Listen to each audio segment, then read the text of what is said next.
c'est fini. Voilà, on s'est fait manger par City à domicile, 2 buts à 1.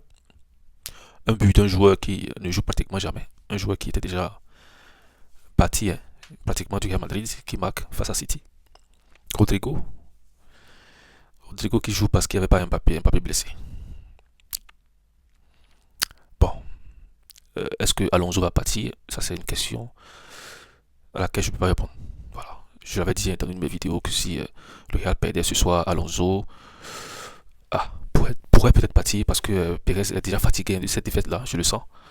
Et ce soir, on a eu la défaite à domicile face à City. Mais il y a quand même un côté que j'aimerais souligner. Xabi Alonso n'a pas vraiment le choix hein, actuellement parce que il a tellement de blessés que je pense que les blessures ont eu raison de lui. Voilà, si Alonso avait pratiquement 80% de son effectif, je pense qu'il aurait mieux fait ces derniers temps avec les défaites, les matchs sans victoire et autres. Parce que imaginez-vous un peu ce soir, même Hendrick a joué.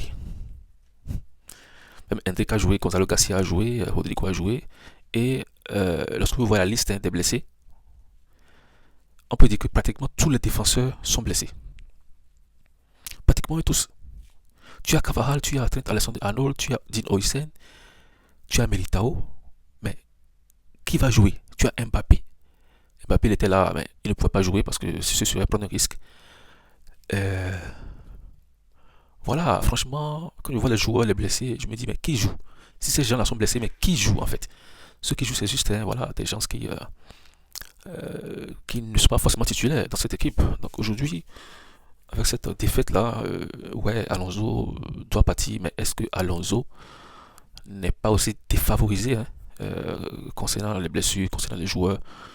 Parce que là, jouer avec cet effectif-là, alors qu'il y a tellement de joueurs de bonne qualité hein, qui sont blessés, on peut lui laisser un peu de temps. On peut comprendre hein, cette défaite, on peut comprendre ces matchs bizarres qui arrivent parce que après tout, c'est pas pour rien qu'il y a une équipe A et une équipe B. L'équipe A a forcément plus d'avantages que l'équipe B. C'est que les joueurs de l'équipe A sont plus forts que les joueurs de l'équipe B. Mais voilà, si 50-60% des joueurs de l'équipe A sont blessés et qu'il faut remplacer avec les joueurs de l'équipe B, on ne peut pas espérer le même résultat.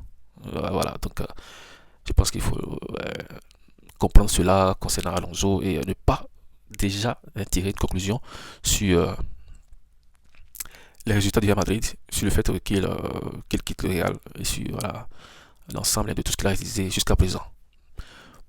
Bon, défaite pour le Real Madrid dans les champions, c'est pas grave parce on était déjà bien classé dans cette compétition. C'est en Liga que ça pose problème. Il va falloir recommencer par gagner en Liga. Et voilà, si City qui n'est pas vraiment en forme nous bat, c'est que on a des problèmes. Le la véritable question, c'est comment sortir de ça.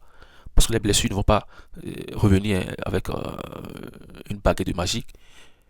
Non, on ne va pas dire tac et les blessures seront cicatrisées. Non, donc il va falloir faire avec. Mais comment? Est-ce qu'il faut renvoyer Alonso pour que le nouveau coach, je sais pas, ramène une nouvelle tactique, une nouvelle disposition pour peut-être choquer le monde? Mais voilà, la question reste posée. Moi, je suis là, je regarde ce que les dirigeants vont faire et on verra bien sûr où ça donne. Les gars, franchement, on ne peut pas aligner autant de défaites et je suis content. Je n'ai plus rien à dire. Si vous êtes nouveau à découvrir la chaîne, abonnez-vous, vous ne serez pas déçu. On se dit à bientôt.